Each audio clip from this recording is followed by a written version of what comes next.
Howdy folks, just going to do a little quick shot here of showing what I look for when I'm out looking for potential lode veins. Of course I'm looking for arsenopyrite veins.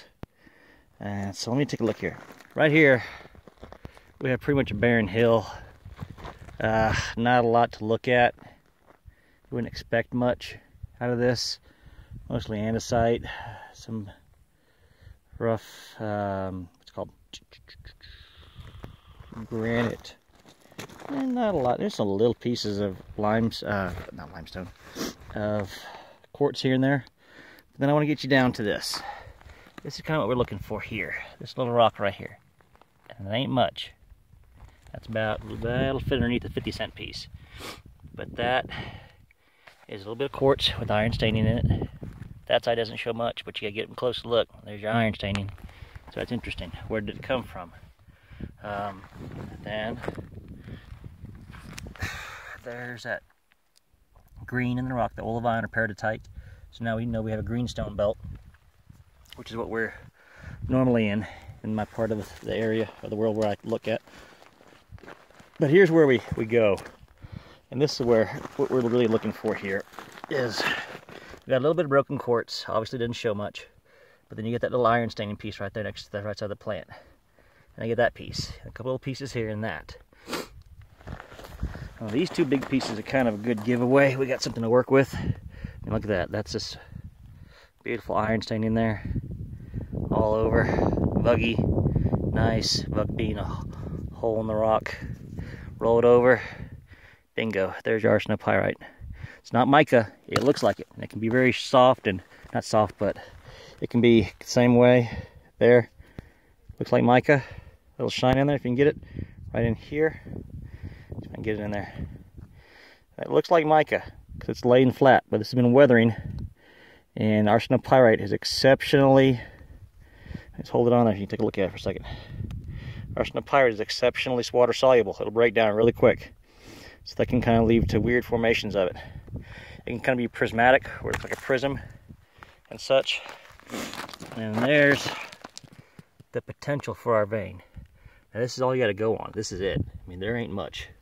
We're looking at what? A couple, maybe a square foot or two on an entire hill that we might have give us any indication that there might be a vein here. But that right there is what we're going to have to dig out to see what's underneath this hill. Now that's about all the outcrops you're going to have. All the easy to spot ones are long gone, or, well, there's still some out there, but you got to know what you're looking for. Now again, all this white quartz, not a lot to look at. I've never seen gold in veins up here. Just never have. Not to say there's not. I know they're still in the Bradshaws and in the superstitions, but I'm not exactly there. Anyway, that's just kind of what I wanted to show you. Actually, there's one more spot. And this hill breaks off into this little wash here. So we're going to walk up here and kind of show you what we're looking at. Because this is where, on Google Earth, I know this area in particular has a lot of odd rock coloration. Now in my area, for the year I'm looking at, for the area I'm looking at rather, the 2011 overshoot of Google Earth, there must have been a pretty bad drought here. I wasn't in Arizona at the time. And there's a lot of plants, not a lot of plant cover. So you can get a really good idea of what the ground looked like, or what you're looking at surface gaussins. You're gonna see that here in a second too. Now again, see, I'm on the same hill. Now this, another little quartz vein here run through. Looks pretty barren, not a lot to look at here. But what we know is, you can see that pink flag right down there, is that they're both trending about the same direction. Now you can get a good look at that. Right in that little knoll, got a lot of green rock in it, kind of an odd color to it. And then over here, we got the more reddish pegmatite. So, red dirt's not really interesting unless it's dark red, unless you got a lot of iron staining. So what are we looking at here? Well, moving up to this green outcrop, we've got that piece of olivine or peridotite. Right next to it, a little bit of stained quartz. Here, quartz again. Just some light iron staining in the veins, or in the fractures of it. Here again, same thing. Not a lot to look at. And up here, well, what is this stuff? This green stuff is andesite, rhyolite. Get to the actual outcrop. This is basically your country rock. This is what was here before everything else. Probably the oldest rock in the formation. So everything else we're looking at came out underneath this. And here we go. We've got quartz coming out of the andesite. And up here, same thing. Now we've got broken quartz up here, and boom, here's our quartz vein coming out. Pegmatite. This pegmatite is basically this is really coarse grain granite sort of thing. Kind of light and tourmaline up here, so but still fast feldspar. But you can see the contact zone right there. There's your country rock, your pegmatite here, your quartz here, coming up in it. So, what makes this interesting? Well, here, this one kind of shoots off this way and a little bit this way. So it's possible you've got a large pipe coming up, or you've got dual fractures meeting each other. Interesting to say the least. Again, more of the quartz. Keep us lined up. That pink flag is right behind this hill. Right about lined up with my fingers are, right about there. So this is where we're walking back through. So we got the quartz vein that kind of intersects that section. And here's the other little red flag, or orange flag rather, I want to bring you to.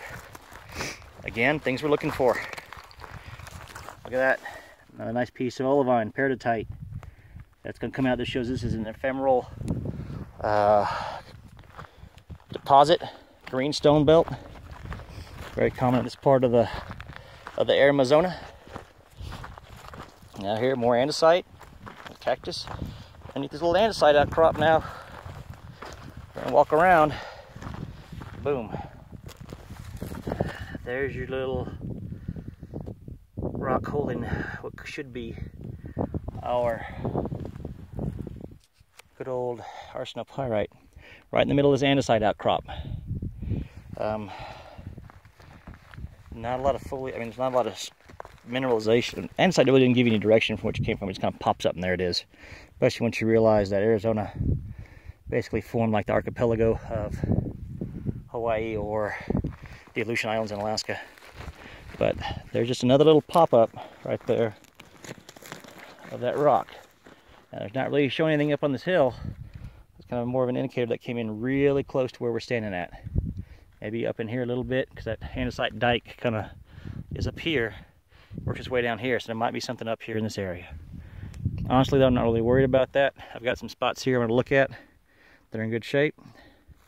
But let's go moving on so we can look some more of the mineralogy here, so maybe we can get a good idea of everything we're actually looking at. Now, what we did, 6 steps.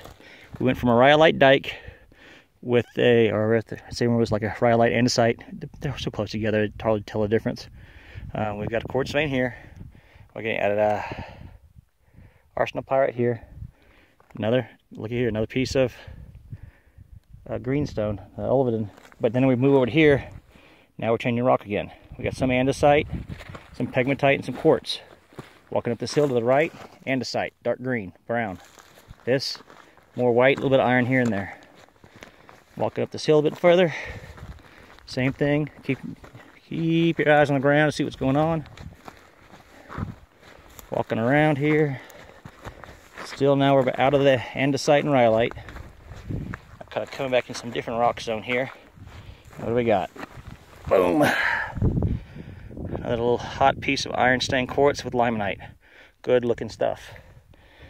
That didn't just get there. So now we've got a trend. We've marked these flags. We have an idea where these pieces are. I gotta fly my camera. So now we've got an idea what's going on here. Somewhat. We got a flag here. We got a flag there. The orange one. Right behind that hill, almost in a direct straight line. We've got the pink flag which started that. Actually breaks a little bit this way. Now what do we got over there? We got a mine. My mine actually. So we know we've got a lot of good mineralization on this hill. And we got a lot of variable mineralization on this hill. We've got different rocks coming in. We've got different exposures here and there. Quartz, andesite, rhyolite. We've got this heavy iron stained quartz. We've got white quartz. We've got 2 mines here. We've got 1, 2, 3, 3 more mines within probably a quarter mile that I know of. Yeah. So we got that to work with. That's kind of what you're looking for.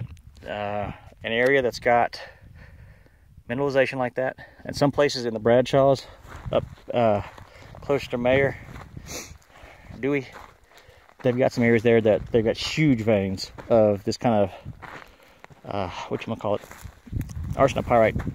Now, not all of it holds gold, obviously. If it did, that'd be wonderful, but it doesn't.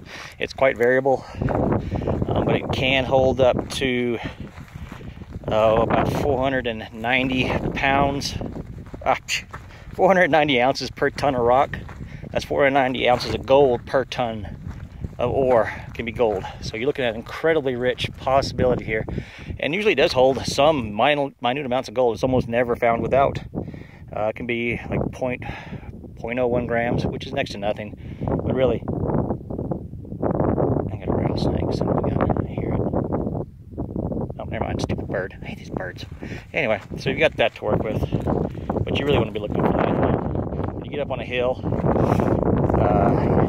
get you a GPS, trend them out, mark the spots, and kind of tell you where the mineralization is if you can't really spot it on the surface gaussons, because a lot of this is going to be underground, not exposed. That's kind of what you're looking at here. But that's the best tool you can have.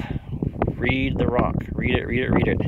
Go look at Sprott Group, S-P-R-O-T-T Group on YouTube. Watch all their videos. They have 13 in the series on mineralization.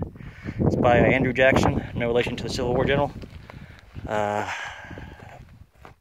he does a great job of explaining a lot of good, hardcore, but easy to understand mineralogy. But that's what I wanted to show you today. It's kind of what we've got here in my little neck of the woods, and this kind of mineralogy. I've got some claims here to the east of me, about 5 or 6 miles to the east. Same exact mineralogy. I mean, exactly the same. We've got the olivine, the greenstone, like that right there in the ground.